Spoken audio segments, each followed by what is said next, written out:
We have created for ourselves a very interesting situation when it comes to our social standing in these United States. You see, what we have now is we've created a new technology. It's not even that new, actually. We created a tool which we can use for purposes of recording. And now it's become so easy to do, right? I mean, I can record anything ever with my phone because I have a phone. It's got a 16 gigabyte SD card in it, SDHC card in it, by the way. It's like high speed class 10, I think, and it can download or upload I should say, rather high speeds. It's a great little device, and I can use that to film pretty much anything that I want at any time as well. So this is extremely useful. Now, documentation is extremely important, especially in today's world where we keep having very strange things happening. And really, documentation is important for every world ever.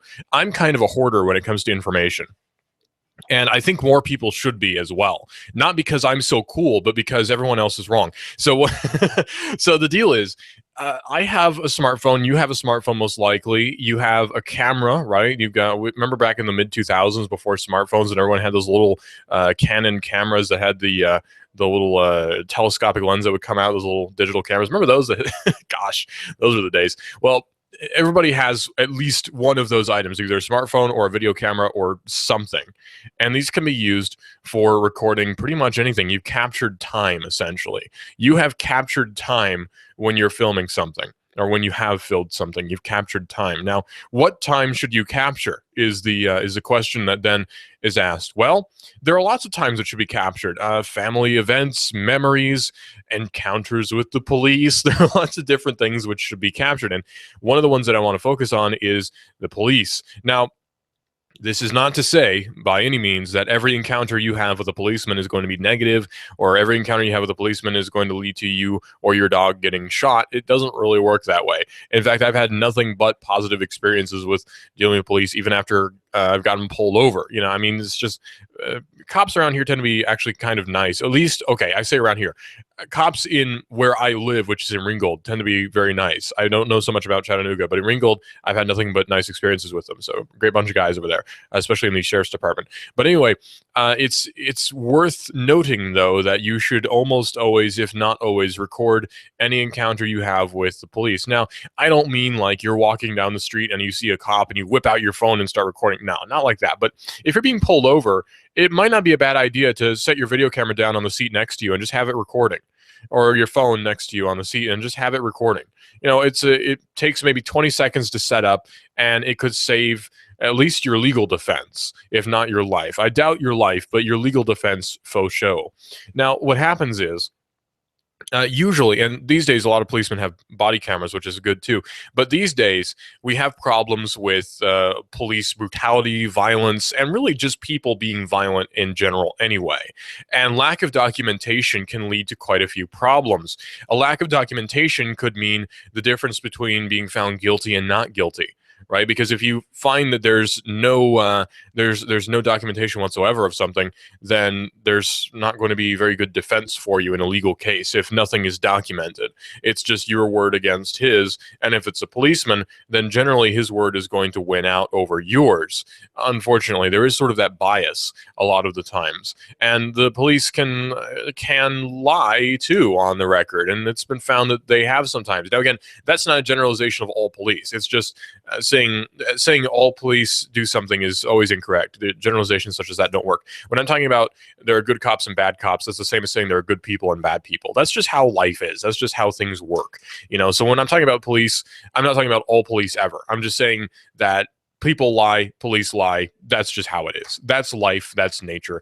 That's just how things are. And that's not really making any general statement about really much of anyone. At least I don't mean to. If it comes across that I do, rest assured that I'm not meaning to be negative in any way towards the police, because that's not really my intent. However, it's worth noting that documentation is extremely important. Look at this case which we just recently had with a Cincinnati cop who has now pled not guilty to murder in the DuBose shooting, and his bail has been set at $1 million. Now, this policeman is accused of murder in shooting a man who was in his car, and of course he was unarmed as well. And the whole situation was caught on the policeman's body camera, and the footage was released by the family's attorney. Now, former University of Cincinnati police officer. Now, this is not even a police officer for a broader metropolitan area. This is a policeman who works for the University of Cincinnati or works in that area. Like, for instance, Georgia Tech has a Georgia Tech Police Department. UTC probably has the UTC Police. All these sorts of things. And that's what this policeman was. He's a University of Cincinnati police officer. Actually, he's former now. He's been charged with murder. His bond's been set at $1 million. Ray Tensing, who's 25, was fired from his position at the University of Cincinnati Police Department on Wednesday after being indicted for murder and involuntary manslaughter in the shooting death of Samuel DuBose, who's 43, on Sunday night. On Thursday, Tensing, wearing shackles and a black and white prison jumpsuit, according to the BBC, stood with his eyes closed and his head bowed as he pled not guilty to the 2 charges, the Cincinnati Enquirer has reported. Hamilton County, now that's not in Tennessee, by the way. It's Hamilton County in Ohio. Common Pleas Judge Megan Shanahan then set his bond at $1 million. DuBose's family broke out into cheers at hearing the high bond amount, but then were quickly silenced by Shanahan.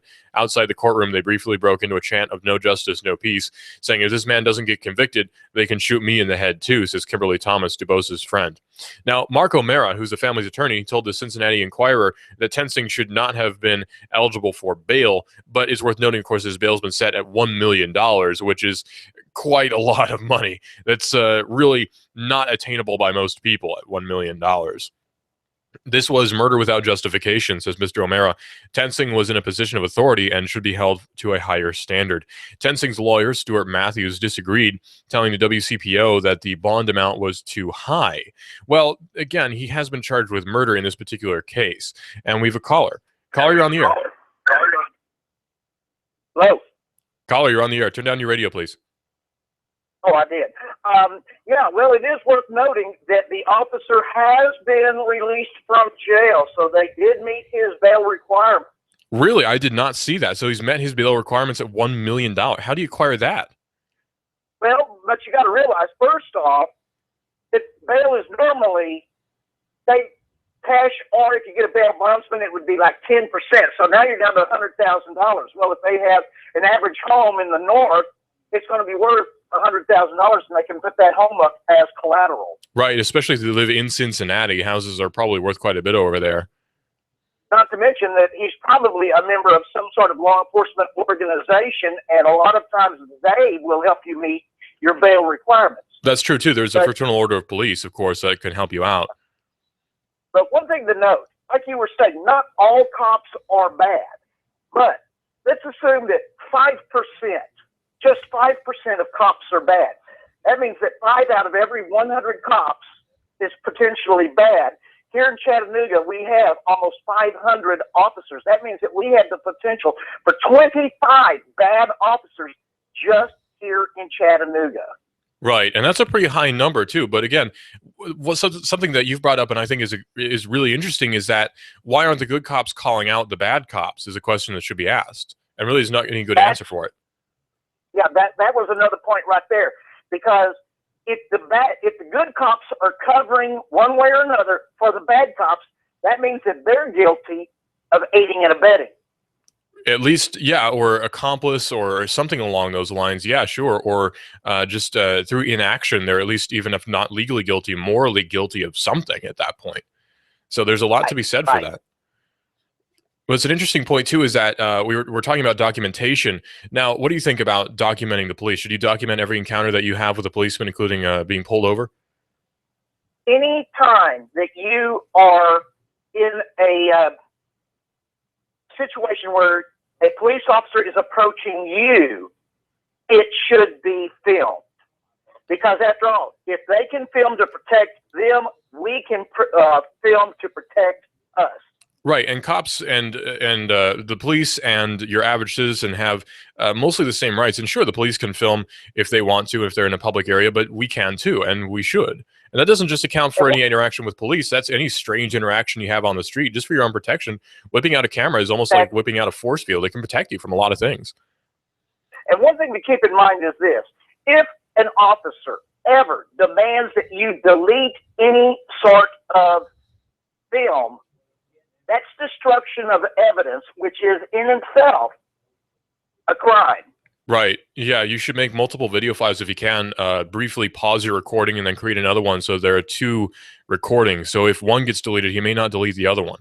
That's worth noting as well. Of course, one thing you can always do is have different apps like Fambuster and things of that nature, which live stream. That way, even if they destroy your camera, the evidence is already out there. That's true. And there are data recovery apps as well. I mean, there are ways to recover data from even if it's been deleted, because really in a computer, deleting a file just means marking it as no longer there for overwriting. So the file will be overwritten, but that doesn't necessarily mean that it's gone. So you can recover it if you turn it off immediately. Just why you're seeing more and more officers not just demanding you not film or try to confiscate the camera, they physically destroy the camera, trying to prevent it from getting out. That's why it's so important to stream it to an off-site location. Right. If you have the data plan to handle that, definitely do that. We've seen videos of police stepping on phones to break them. They claim, of course, by accident, but we've seen evidence of that occurring as well in different video cameras or video streams, I should say, of different files we've seen online. What are some good websites to see videos of something like that, would you say? Well, of course, you've got Photography is Not a Crime. You've got Cop Block. Those are the two best ones, and they have multiple links to other sites as well. But Photography is Not a Crime. That's a really good one, because there again, if they have something that shows a cop in a good light, they'll put that out there too. They're not anti-cop. Just like right. I tell people, I'm not anti-cop. I'm anti-bad cop. I would say I'm not anti-cop, but I'm pro-accountability is the way I would put it. Yeah, exactly. Well, thank you so much for your call. What's your show again? It's on from 6 to 7. That's Cowboy Protects. Is that right? What are you going to be talking about? Oh, I'm probably going to be talking a little bit more about the Planned Parenthood debacle and how the Democrats just cannot leave it alone. You know, they go so far out of their way.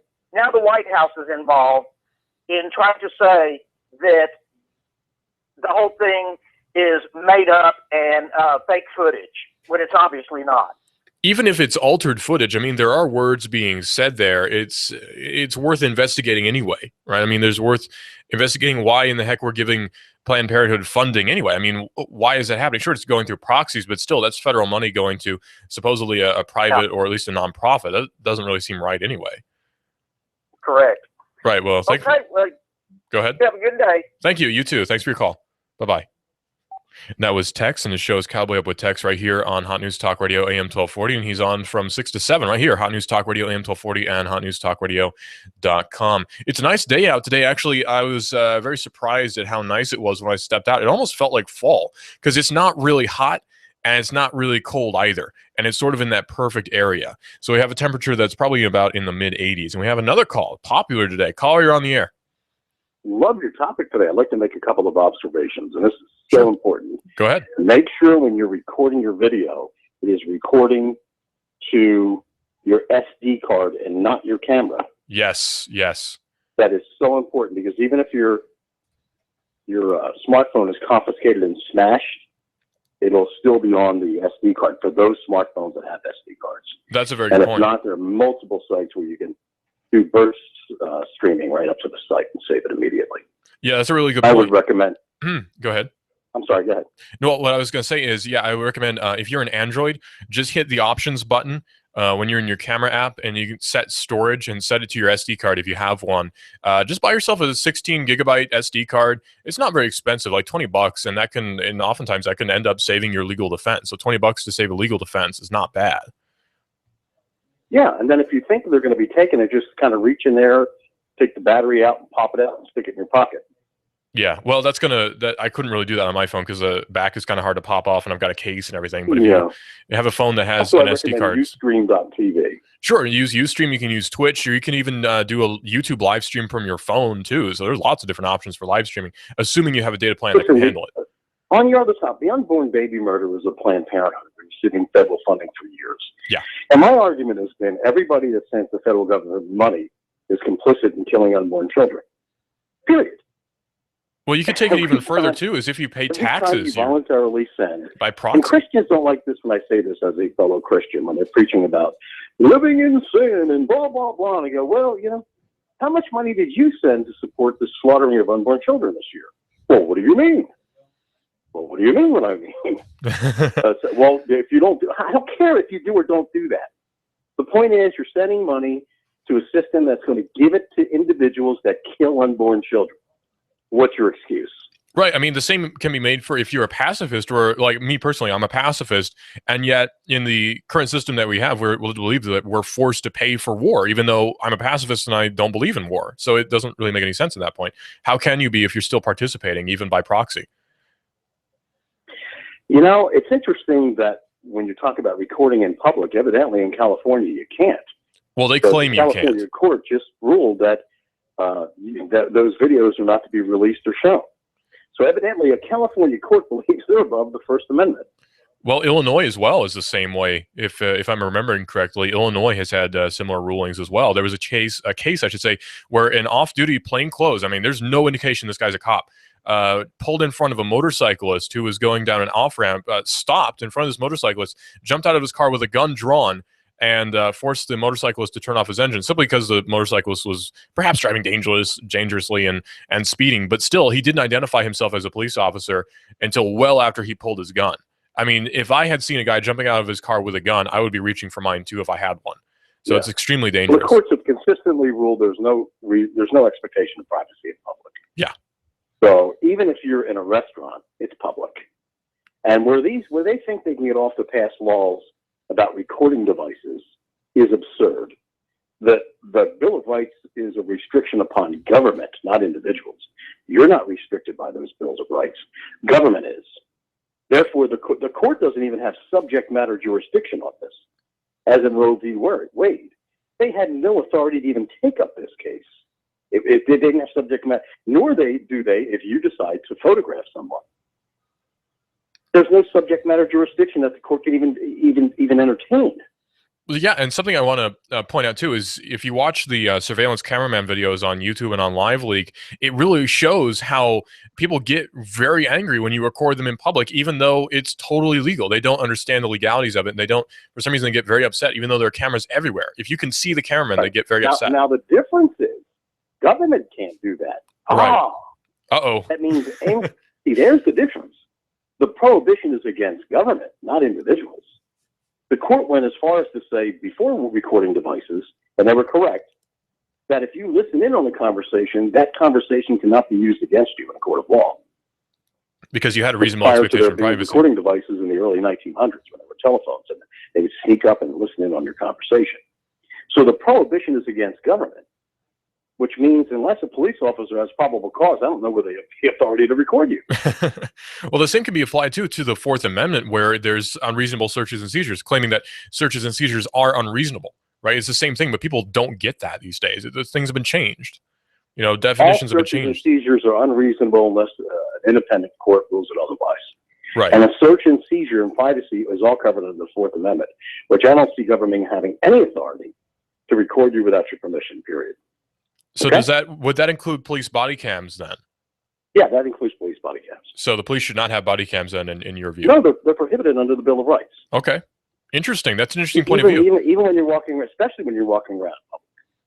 All these cameras on the streets, they're all unconstitutional. Right. It turns the policeman into... and if they're not, I ask any lawyer to call in and tell me where they authorized in the Bill of Rights. Where they authorized under the Constitution. See, lawyers can't do that. What lawyers will tell you is, well, according to James versus Harrison. I don't want to hear James versus Harrison. I want you to tell me in the Constitution where the government is granted authority to do that. They can't. It doesn't exist. No, they'll pick some sort of court decision in dicta. That's not even part of the case. That's what dicta means. Right. Well, you know, according to James v. Brady, blah, blah. No, Mr. Lawyer. Tell me in the Constitution where it says it. Show me the words. It's no different than the Second Amendment. The right to bear arms shall not be infringed. Well, according to James, the court, I don't care what the court said. There's the words say you can't infringe it. What the hell does that mean? You understand it? Billy, you can't go out tonight. Okay? You can't go out tonight. I don't know, Dad. You said my right to go out should not be infringed. Oh, I did. You couldn't go out, I guess. I said, right here I wrote, your right to go out at night can't be infringed. I guess you can. Yeah, it's the same deal. It's really silly, but thank you for your call, caller. We're running out of time here, but it's interesting to note that you should record every encounter with the police that you have, especially if even if it's a pulling over, right? If it's just a traffic stop. This isn't to say that the policeman is going to do something wrong, but it's a precaution anyway. It's kind of like you carry a gun, not because you expect everyone to be a criminal. It's just a precaution, because if something should happen, you're armed. And a camera is a good line of defense. This is Hot News Talk Radio, AM 1240 and hotnewstalkradio.com. You're listening to Digital Drive. I'm your host, Russell. This is a mob mode. This is the mob mode. What kind of fool do you think I am? You think I know nothing of the mob. You give us 12 minutes and 40 seconds, we'll give you Chattanooga and the world. News Talk 1240. Hi, this is your computer speaking. I don't feel so well. It's like I've come down with a bug, and I'm getting slower. Affordable Computers. We fix sick computers. Your hometown guys at Affordable Computers will repair your PC in half the time of the big boys at an affordable price. No tricks, no gimmicks, no computer speak technobabble. Just good, quick, and courteous affordable service and repairs. Want to affordably supercharge your PC? Affordable Computers on Highway 58. Affordable Computers hand builds all desktops in-house. If you're looking for a better-than-new refurb laptop, $150 will get you a Dell or another name brand at Affordable Computers. Affordable Computers, Highway 58, between Arby's and Taco Bell. Also Fort O, Battlefield Parkway, near Holcomb's. Affordable Computers, we service what we sell. Call 499-1975. That's 499-1975. Wow, this is amazing. I'm feeling great. Supercharged.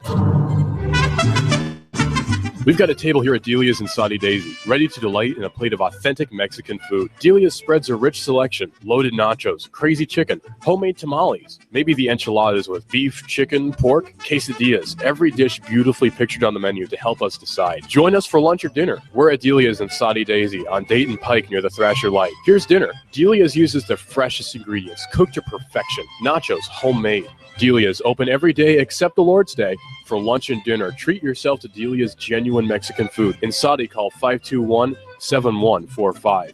That's 521-7145. You feel better outside your home or business than in? Indoor air quality is important. Mildew, mold, smoke, water, and rodent damage are prime causes of poor indoor air quality. Ducts Indoor Air Professionals, better known as Duct Busters, cleans HVAC systems using 127 definable Duct Busters steps. Let Mark Thompson address the indoor air quality at your business to help reduce employee illnesses. Prevent fires by cleaning your dryer vents. Mark and his parents, Dick and Joan Thompson, have been building our local economy and helping local people with HVAC systems 16 years. Ducts Indoor Air Professionals. Call 876-9907. 876-9907. Ducks. Call now. You give us 12 minutes and 40 seconds, we'll give you Chattanooga and the world. News Talk 1240. You love your hometown. Are you interested in free markets, in local economy? Do you hope that Chattanooga can survive the next meltdown, the next chain of disasters in the national economy? What's the best way to live out the ideals of self-government and self-determination? Join me, David Tulis, weekdays 1 to 3. Hot News Talk 1240. Love your neighbor, buy local. You give us 12 minutes and 40 seconds, we'll give you Chattanooga and the world. Hot News Talk 1240.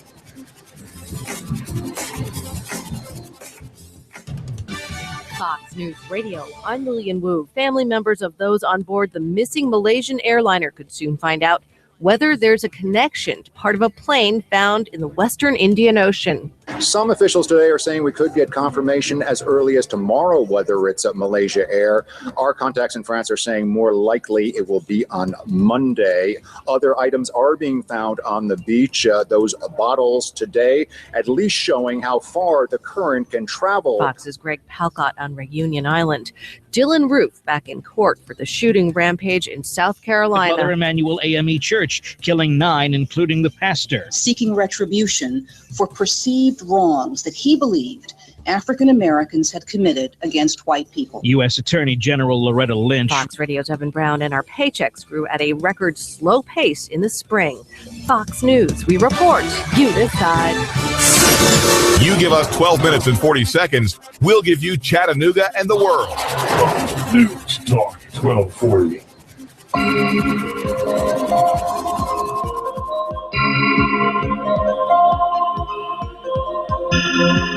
Privacy is something that we all hold very dear in our hearts, especially as Americans, because we're very much used to privacy. We're used to the ideas of privacy, the ideals of privacy, even the concepts behind it. It's something that's been ingrained into our culture for a really long time, except sort of not really now.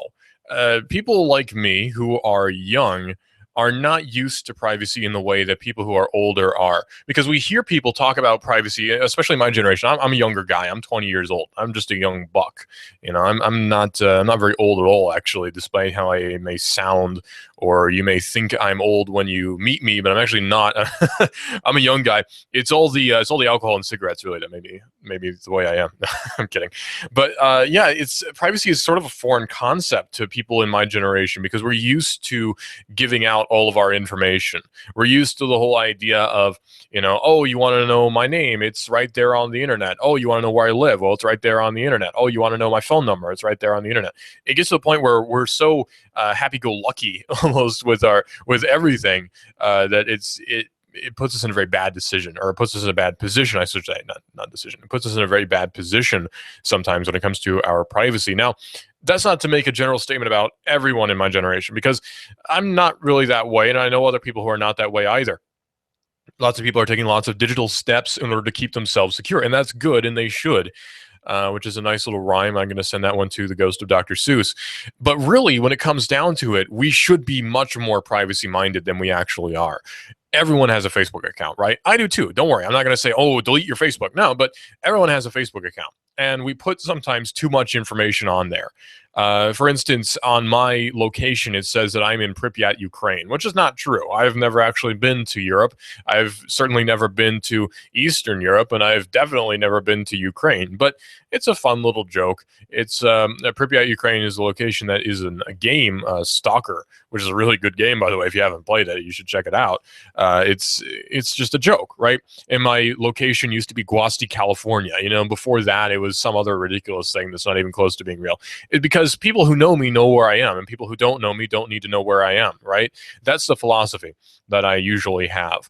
It's just I expect that people who know me will know where I am, and if I want them to know where I am, I'll tell them. Right? I mean, I don't need some guy looking at my Facebook account saying, oh, this guy is in my area, I'll give him a call. You know, no. And Facebook also wants to know where you were educated. Well, I wasn't, so I don't know. Where did you go to school? I don't know. Somewhere, I guess. My bedroom, mostly, sometimes the bathroom, living room. I was educated on my couch occasionally. You know, it's just, that's how it is. That's how the nature of my education was. I was homeschooled. I didn't go to school. Right? Like, what's a school anyway? I don't think I've ever actually been to a school. I don't believe I've ever been in a classroom in a school either.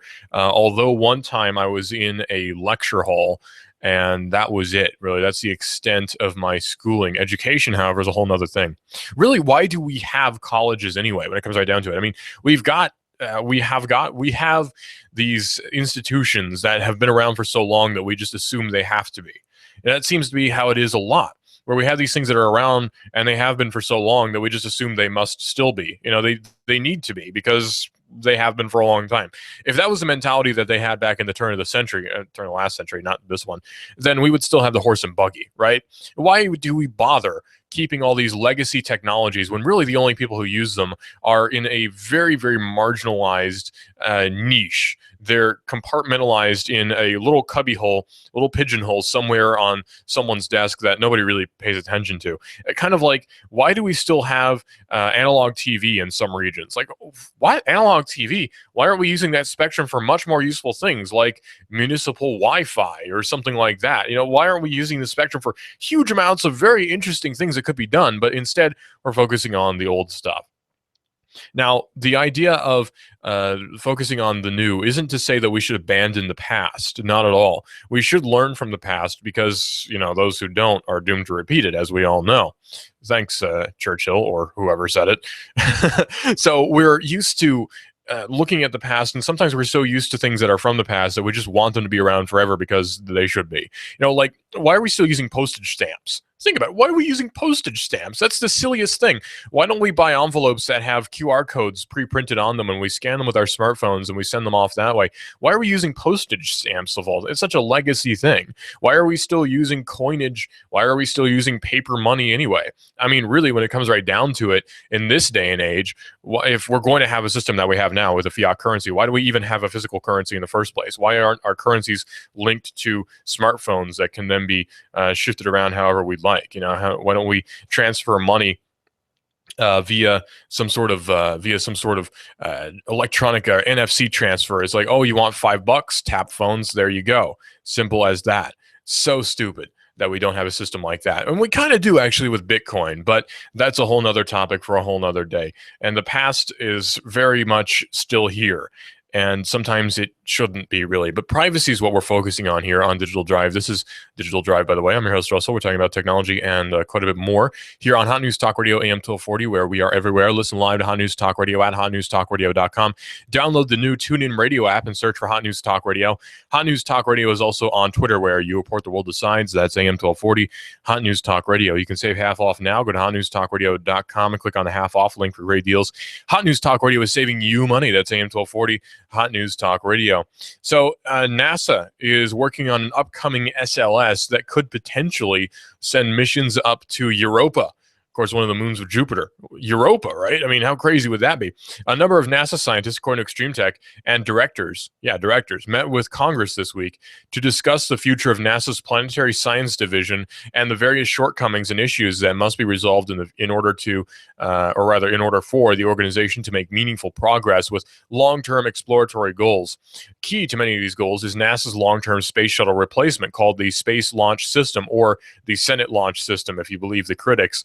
The SLS is designed to debut in a Block 1 configuration that can lift up to 70 metric tons to low Earth orbit. Now, 70 metric tons. I can't even visualize how much that is. That's a huge amount of equipment or anything else.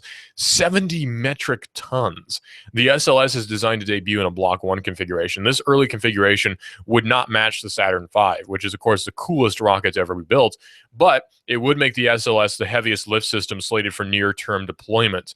Elon Musk's Falcon Heavy will be able to lift an estimated 53 metric tons to low Earth orbit. Still, 53 metric tons is nothing to sneeze at. I mean, that's certainly lots and lots of people in 53 metric tons. Blocks 1 and 1B will also use 5-segment rocket boosters based on the 4-segment boosters from the original space shuttle.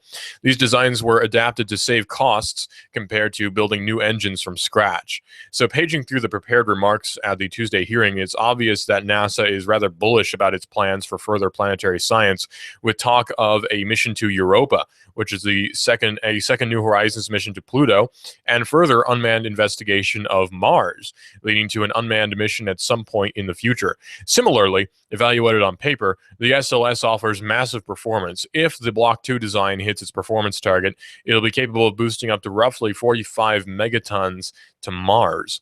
45 megatons to Mars. Now, the thing that has to be understood about space equipment is that it tends to be rather heavy, because there are a lot of sensors that are being packed in that's really, heavy. Lots and lots of sensors. These equipments are dense with sensors when it comes right down to it.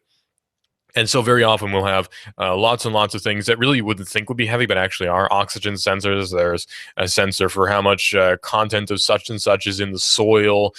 Yeah, it's really kind of it kind of adds up over time. Plus, people are heavy anyway. Not just heavy people are heavy, but I mean, people are heavy too. Your average person who's going to go up in a space mission, they tend to be shorter, but the average person is probably going to weigh 160 to 200 pounds, somewhere in that region. Like for me, for instance, I weigh around 165, I think, and I'm about 6 foot something. It varies because I have a weird spine, but I'm in between 6 feet and 6'2". We'll put it that way, which would make me 6'1", I guess. We'll go with that. Why not? I am above 6 feet, though.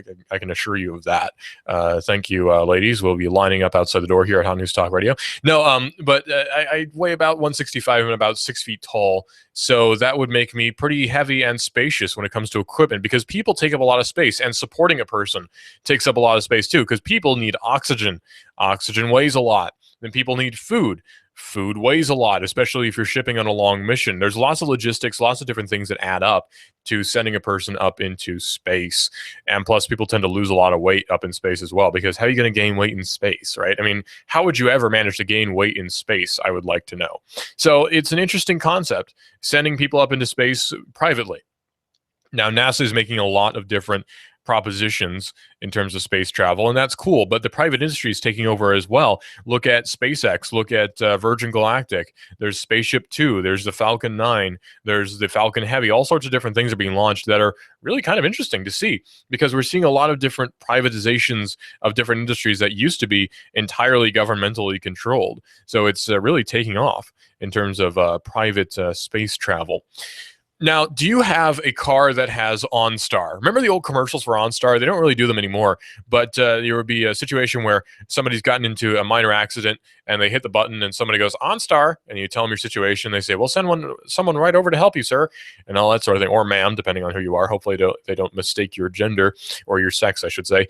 Well, there's such a thing now as OnStar. Researchers have hijacked remote access to OnStar, which is yet another argument for not having onboard navigation or onboard communications or onboard anything other than Bluetooth in your radio. That's the most I would ever put in a car is Bluetooth on the radio for purposes of audio only. That's it. I cannot tell you how dangerous it is to have any sort of computational ability in a car, especially when it's connected to navigation, steering, braking, acceleration. Any system can be hacked. Any system can be compromised. That's just the nature of it. That's the nature of really computers. I mean, if your car has a PC in it, guess what? PCs are very vulnerable, especially if there's a way in. Sami Kamkar, who's a Los Angeles-based security researcher and hardware hacker, has created a device called OnStar that can find, unlock, and remote start General Motors cars equipped with OnStar. Yeah, and that's a lot of GM cars, by the way. The hack, which is based on an exploit of OnStar's mobile software communications channel, exposes the credentials of a car's owner when it intercepts the communications with OnStar's service. The device will then be demonstrated at next week's DEF CON security conference in Las Vegas, which I so wish I could go to, but I have other duties here. Oh well. The OnStar device can detect nearby users of the OnStar Remote Link application on a mobile phone and can then inject packets into the communication stream to the phone, giving it to give up additional information about the user's credentials. Those credentials can then be used to gain access to the vehicle's OnStar account and the full functionality of the OnStar Remote Link app. Kamkar says the vulnerability is in the app itself and not the OnStar hardware in GM vehicles. He added that GM and OnStar are working to correct the flaw in the vulnerable mobile application. GM customers who use OnStar can protect themselves from time by not using the Remote Link app. For full details, you can check out the DEF CON conference, which is going to be occurring next week. OnStar had issues back in 2012 when its web APIs for mobile applications after a Volt enthusiast, Mike Rosak, reverse engineered the OnStar interface for getting to remote link data for Chevy Volt energy efficiency data. The company then shut down the API because it allowed Rosak to pull driver data out of OnStar's private cloud that it stores on its VoltStat web server. But the OnStar service developed a new protocol that allowed owners of vehicles to opt in to data tracking through VoltStats through the zero auth authentication. Still, though, any car that has any sort of system where it's computational in any way, that can then be exploited. Not for the better, by the way. If you have a computer in your car, that's generally not a good idea because that can be very, very exploited. I mean, very well exploitable, I should say. This is Digital Drive. I'm your host, Russell. We're talking about technology and quite a bit more here on Hot News Talk Radio AM 1240. Number to call in is 423-800-8949. That's 423-800-8949 right here on Hot News Talk Radio. Again, it's a 423 number. Local area code to us in the 423. Represent and chat. 423-800-8949 if you want to call into the studio, which, of course, you're welcome to do at any point, even to bring up something that we've been talking about before or potentially something you want something to talk about in the future or right now or whatever. You can always call in 423-800-8949. Well, after publishing secret spy documents, a German newspaper is being accused of treason, or at least is being investigated for treason. A well-known German political and tech news website has received a nearly unprecedented letter from the German federal public prosecutor saying that 2 of the site's top editors are being investigated for treason after having published secret government documents earlier this year. Netzpolitik.org's 2 earlier articles, one in February and another in April, detailed the proposed surveillance expansion of social networks by the Federal Office for the Protection of the Constitution, which is an intelligence agency, according to Ars Technica. Now, the reason I say that is because this is happening everywhere. It's not just here in the States where we're having surveillance, because this is a global problem that connects us all, really, even here locally. Because you may be wondering, how the heck does this affect us here in Chattanooga, right? Like, what does surveillance on a national or international scale have to do with us here? Well, it's actually kind of fascinating how it does, in a morbid, awful sort of way. You see, how it works is you have a treaty with another country, and that treaty is for sharing of information about terrorists or whatever. It's for sharing of info. That being the case, then, Germany shares information with the United States intelligence agencies, and we do the same with them, or at least they, the government, do the same with them, the Germans. So now you have a transaction of information. This transaction of information is constantly ongoing. So potentially, people in Germany, in the German government, German intelligence agencies, have information on Americans. And that seems kind of strange, right? Why would the German intelligence agencies want any information on Americans ever? Well, because it's for purposes of market control. There's purposes of analytics, determining how Americans behave under certain circumstances. There are a lot of studies that can be done with the huge amount of information that's being collected by the different intelligence agencies all around the world. It's good for comparing, right? Like, say, habits of smartphone users in the States as opposed to habits of smartphone users in Germany. It seems silly and it seems obtuse and it seems like something no one would ever have any interest in, but the government has interest in controlling everything. And that includes the German government, that includes the United States government. Any government will have an interest in controlling anything that it is allowed to control. That's why we have things in place such as a constitution, which are denied powers to the United States government, which says that the government shall not infringe, say, your Second Amendment right, or the people have the right to keep and bear arms, or people have the right to free speech and all sorts of things. These are extremely necessary. These are extremely important, and they should be used. And that's why we have a constitution like we do here in the United States. And it's kind of unique in that regard. Whereas other constitutions all around the world, which are based on the ones, or the one here in the States, sometimes not, but usually the ones that are a little bit more oppressive than the one that we have here in the United States, which is kind of interesting to note, because there are a lot of times be different modifications which say that the people can have free speech unless such and such. It's always there's a but, you have free speech, however. It's very obnoxious. Well, the German newspaper leaked some internal documents of the Secret Service of Germany in the spring, documenting that they are building up a mass surveillance on social networks with lots of new jobs and new capabilities, Beckendahl added. And this wasn't in public, and there wasn't a debate 2 years after Snowden whether to have more control of secret services. Earlier in the month, Beckendahl wrote in English that German public radio had reported charges that had been filed in relation to earlier articles at that particular newspaper, but he was not sure if the charges were against the source of the leak or against his publication. Now, after having received this notification, he had official confirmation that at this stage it's just an investigation and not criminal charges at this time. But that just goes to show you the lengths that governments will go in order to keep information, in their view, safe. You see, it's always about safety. It's always about public good, usually anyway, when it comes down to governments. That's always going to be the excuse.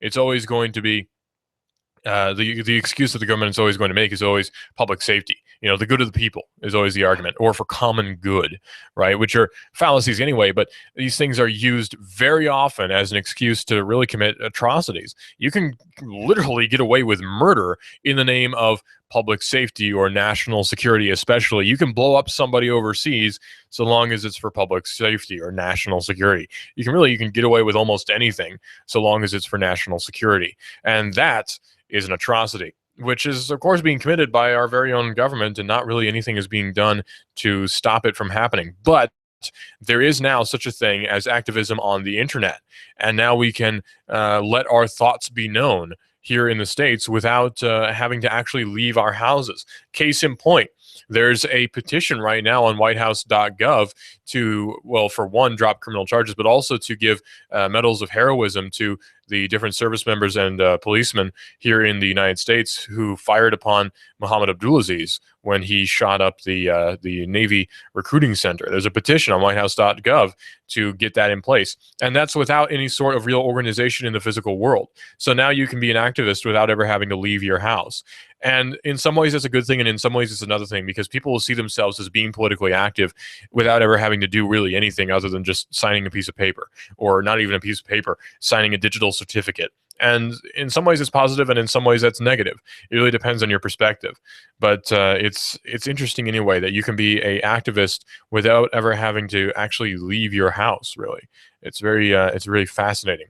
Well, new leaks are showing that the NSA is targeting Japanese ministers and energy companies. Now, I don't mean ministers as in preachers of the gospel. No, I mean foreign ministers, ministers of this or that. We don't really have that here in the United States. We have secretaries. Well, in other countries, they have ministers.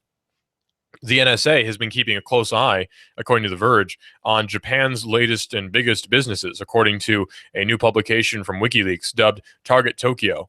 The new files show NSA director IDs, or selector IDs, singling out a range of selected targets within Japan, including the country's Minister of Economic Trade and Industry, numerous targets within the country's finance ministry, and unspecified targets within Mitsubishi's natural gas division and Mitsui's petroleum division.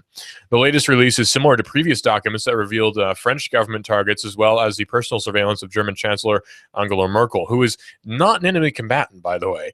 The source of the documents is presently unknown, but they are not believed to have come from Edward Snowden, who has traditionally published documents through journalistic outlets such as The Guardian, The Intercept, or The Washington Post.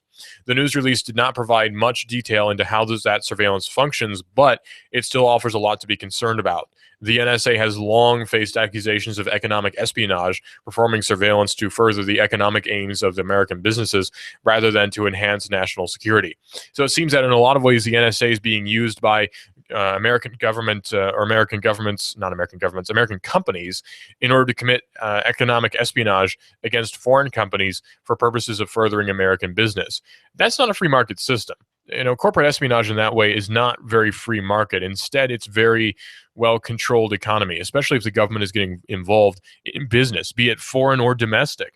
Government has no right and no authority to involve itself in business. Show me in the Constitution where it says government shall interfere with business if for the common good. It doesn't really exist. That authority does not exist. So it's an illegal act. The government has no authority to spy on your cell phones because there's no justification or authorization for that in the Constitution. And thus it's illegal. We don't need an appellate court to tell us that.